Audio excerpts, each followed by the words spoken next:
अभी अभी जो आपने वीडियो देखा, ये सिर्फ धमाका नहीं था, ये बदला था पहलगाम टेरर अटैक में मारे गए 26 मासूमों का। ये बदला था भारतीय सेना का, जिनको ललकारा गया था कि हम आपके देश में आ सकते हैं, मार सकते हैं, आतंक फैला सकते हैं और आप कुछ नहीं कर पाओगे। तो फाइनली दोस्तों वो समय आ गया है जब भारत ने पाकिस्तान पर प्रहार किया है और लॉन्च किया ऑपरेशन सिंदूर। इसको थोड़ा डिटेल में समझेंगे कि एग्जैक्टली हुआ क्या है। लेकिन इंटरेस्टिंग बात क्या है कि आज पूरे देश भर में मॉक ड्रिल किया जाना था। देखिए, ये अंदाजा तो लग रहा था, पाकिस्तान को भी ये बात पता था, जिस तरह से पीएम मोदी ने, मिनिस्टर ऑफ डिफेंस ने, सभी ने ये कहा था कि हम बदला लेंगे।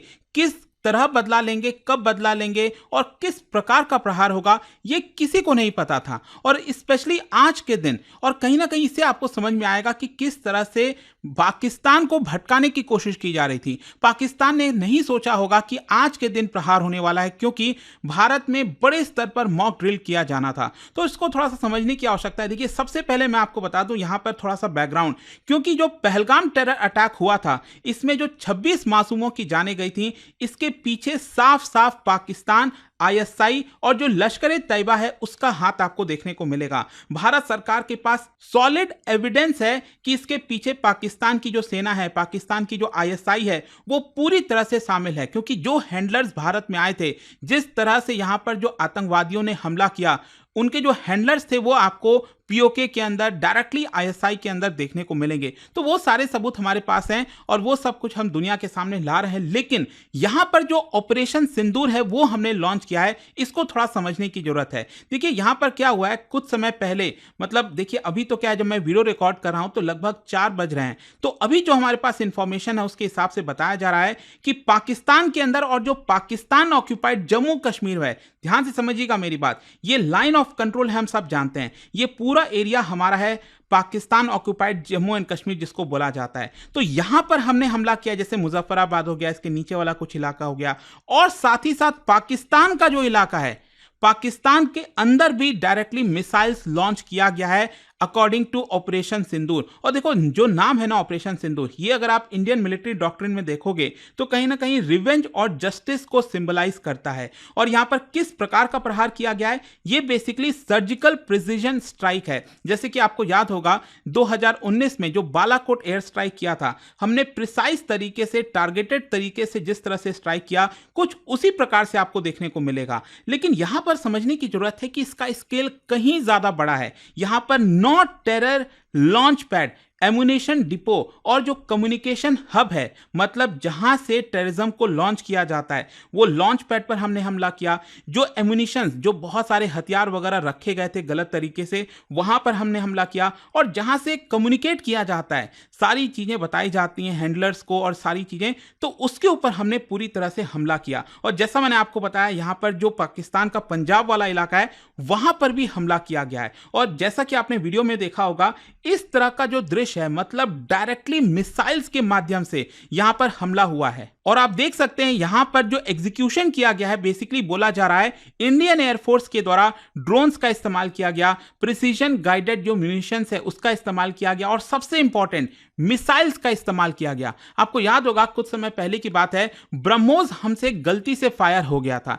लेकिन इस बार हमने डायरेक्टली मिसाइल्स लॉन्च किया है और जानबूझकर किया है। आपको याद होना चाहिए, जो बालाकोट एयर स्ट्राइक हमने किया था उसमें हमने फाइटर जेट का इस्तेमाल किया था और हम डायरेक्टली चले गए थे पाकिस्तान के अंदर, मतलब ये जो लाइन ऑफ कंट्रोल है उसको हमने क्रॉस किया था। इस बार हमने लाइन ऑफ कंट्रोल क्रॉस नहीं किया है। ये बेसिकली जो हमला हुआ है वो भारत ने ही यहां पर डायरेक्टली मिसाइल्स लॉन्च करके किया है। ये इंपॉर्टेंट चीज है यहां पर समझने वाली। और एक इंपॉर्टेंट चीज यहां पर यह भी है कि जो आर्मी की पैरा स्पेशल फोर्सेज है, बताया जा रहा है कि उनके द्वारा ये सब कुछ देखा गया था। जो रियल टाइम ग्राउंड कोऑर्डिनेशन होता है, क्लोज सर्विलेंस होता है, वो सब कुछ आर्मी के पैरा स्पेशल फोर्सेज के द्वारा देखा गया। और साथ ही साथ इंपॉर्टेंट चीज ये है कि यहां पर किसी भी सिविलियंस के ऊपर हमने हमला नहीं किया है, क्योंकि अगर आपने देखा होगा इंटरनेशनल रिएक्शंस वगैरह भी जिस तरह से आ रहे थे, कोशिश यही हो रही थी कि ये लार्ज स्केल वॉर में कन्वर्ट ना हो। तो भारत ने यहां पर एकदम सही तरीके से प्रिसाइज स्ट्राइक किया है और हमने कहा है कि हमने टेररिस्ट के ऊपर हमला किया है।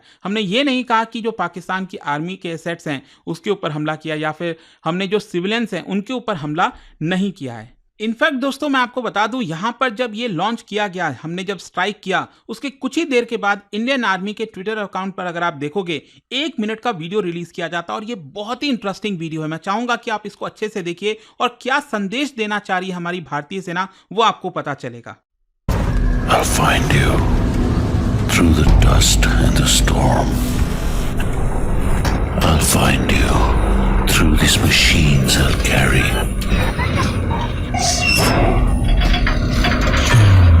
The burden of my brothers and sisters' pain. So I'll find you.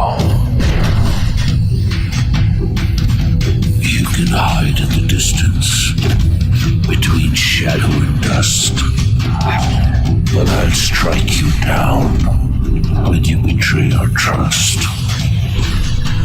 So I'll find you. That's my job. That's my mission. That's my promise. I'll find you.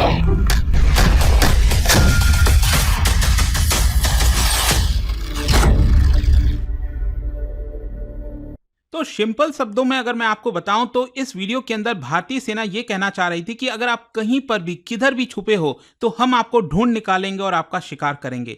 तो ये जितनी भी चीजें हुई हैं इसको लेकर जो भारत का पोजीशन है वो आपको समझना है। सबसे पहले तो मैं आपको बता दूं, हमारी इंडियन आर्मी की तरफ से ये ट्वीट किया गया और कहा गया जस्टिस इज सर्व्ड ऑपरेशन सिंदूर। तो यहां पर बोला यह जा रहा है कि जो हमें जस्टिस मिलना चाहिए था वो हमने किया है। यहां पर जो टेररिस्ट हैं उनको हमने एक प्रकार से खत्म करने की कोशिश की है। जो मिनिस्ट्री ऑफ डिफेंस है उन्होंने भी यहां पर कहा है कि जो ऑपरेशन था it was focused, proportional and carefully calibrated, ताकि यहां पर जो अकाउंटेबिलिटी है वो भी तय की जाए और साथ ही साथ एस्केलेशन ना हो। मतलब जो डर रहे थे ना पूरे दुनिया में, कहीं ना कहीं एक डर का माहौल था कि यहां पर क्या एक और वॉर स्टार्ट होने वाली है, तो हम इसको एस्केलेट नहीं करना चाहते। हम साफ साफ ये डायरेक्शन दे रहे हैं कि एक प्रकार से हमने टेररिस्ट के ऊपर अटैक किया है और इसी को देखते हुए कहीं ना कहीं जो बाकी के देश हैं, इंपॉर्टेंट कंट्रीज हैं, उनको इन्फॉर्म भी किया गया कि भारत ने ये सारी चीजें कर दी हैं।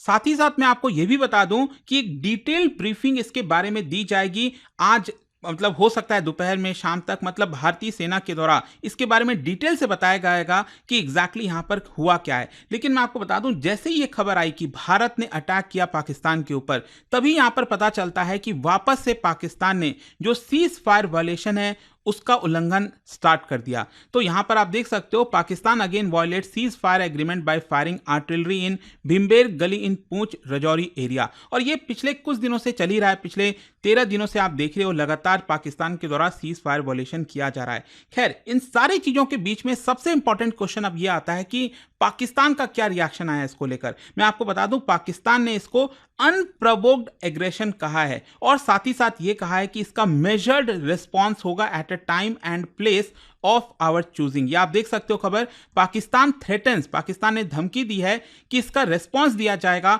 और इसका जो समय है वो पाकिस्तान चुनेगा। तो देखते हैं पाकिस्तान इसको लेकर क्या करता है। लेकिन मैं आपको बता दूं एक इंपॉर्टेंट चीज कि Pakistan United nation security council के अंदर गया था और ऑल्दो उसका अभी नॉन परमानेंट मेंबर है और चाहता था कि भारत के खिलाफ स्टेटमेंट दिया जाए, लेकिन उल्टा ये जो यूएनएससी के अंदर जितनी भी चीजें हुई वो पाकिस्तान के ऊपर भारी पड़ गई और पाकिस्तान को साफ साफ बता दिया गया कि आप किसी भी हालत में इस समय भारत के खिलाफ कुछ नहीं कर सकते, भारत को नहीं बोल सकते, क्योंकि अल्टीमेटली जो टेररिज्म का पूरा धब्बा लगा है वो आप ही के ऊपर है, आपको यहां पर संभालने की जरूरत है। खैर, यहां पर अगर आप देखोगे तो पाकिस्तान की तरफ से जो स्टेटमेंट जारी किया गया, उन्होंने इस चीज को एक्सेप्ट कर लिया कि India launched air strikes on, यहां पर आप देख सकते हो भावलपुर। देखिए यहां पर 3 लोकेशन बेसिकली पाकिस्तान ने अभी तक कहा है। ये अगर आप देखोगे तो पंजाब के अंदर, यहां पर नीचे साउथ में मुल्तान से भी और नीचे यहां पर आप आओगे तो ये भावलपुर आपको देखने को मिलेगा। एक काफी बड़ा हब माना जाता है, टेररिज्म वगैरह कहीं ना कहीं यहां से आपको पनपता हुआ देखने को मिलता है। तो यहां पर अटैक किया गया है। फिर जो एलओसी वाला एरिया है, देखो लाइन ऑफ कंट्रोल, और यहां पर जो पीओके कहा जाता है, पाकिस्तान ऑक्युपाइड जम्मू कश्मीर, तो यहां पर आप देखोगे एक तो मुजफ्फराबाद हो गया और दूसरा हो गया यहां पर जिसको हम कहते हैं कोटली। तो इन सभी जगहों पर एक्सेप्ट किया है पाकिस्तान ने कि भारत ने एयर स्ट्राइक की और भारत ने यहां पर जो हमला किया वो अपने एयर स्पेस से किया। हम एलओसी क्रॉस नहीं किए, और साथ ही साथ पाकिस्तान ने कहा है कि हम इसका रेस्पॉन्स करेंगे and this heinous provocation will not go unanswered. तो अल्टीमेटली यहां पर देखना होगा कि पाकिस्तान क्या करना चाहता है, लेकिन ये इसका स्ट्रैटेजिक सिग्निफिकेंस आपको समझने की जरूरत है। देखिए 2019 के बाद जो बालाकोट एयर स्ट्राइक किया था, उसके बाद पहला मेजर इंडियन ऑफेंसिव आपको यहां पर देखने को मिलेगा। भारत साफ साफ एक मैसेज देना चाह रहा है डिटरेंस का, और कह रहा है पूरी दुनिया को, देखिए हमारा जो पॉलिसी है towards terrorism, it is zero tolerance, हम बिल्कुल भी नहीं सहेंगे। और साथ ही साथ भारत एक और चीज कह रहा है कि हम डायरेक्ट एस्केलेशन नहीं चाहते हैं पाकिस्तान के साथ, हम यहां पर रीजनल जो प्रॉब्लम है, जो वॉर की सिचुएशन है, वो क्रिएट नहीं करना चाहते, क्योंकि हमने जो हमला किया वो बेसिकली टेररिज्म पर हमला किया। तो यहां पर अब देखने वाली बात होगी कि पाकिस्तान इसको किस तरह से लेता है और किस प्रकार का रिस्पांस देता है, तभी यहां पर पता चल पाएगा कि एग्जैक्टली क्या होगा। बाकी इस पे जो भी अपडेट आएगा मैं आपको बताता रहूंगा। और जाने से पहले आप सबके लिए एक इंटरेस्टिंग क्वेश्चन है। क्वेश्चन यहां पर यह है कि कौन सी इंटरनेशनल लीगल डॉक्ट्रिन है जो अलाउ करती है a state to take proportionate self-defense action across borders in response to non-state terrorist actors। अगर बॉर्डर के उस पार जो नॉन स्टेट टेररिस्ट हैं, आतंकवादी हैं, अगर वहां से कोई भी आतंकवाद फैलाने की कोशिश की जाती है, तो उस केस में जो देश है वो किस प्रकार का इंटरनेशनल लीगल डॉक्ट्रिन के हिसाब से एक्शन ले सकता है, ये आपको बताना है। इसका राइट आंसर आप सब जानते हैं, मेरे इंस्टाग्राम पर तो मिलेगा ही, वहां पर अगर आप नहीं हो कोई बात नहीं, टेलीग्राम से ले सकते हैं इसका सही उत्तर। और साथ ही साथ दोस्तों मैं आपको ये भी बता दूं कि आज से हमारा यूपीएससी का जो नया बैच है वो स्टार्ट हो रहा है, फाउंडेशन बैच, उसको अवेल कर सकते हैं। यूज करिएगा ये कोड अंकित लाइव ताकि आप मैक्सिमम डिस्काउंट ले सकें।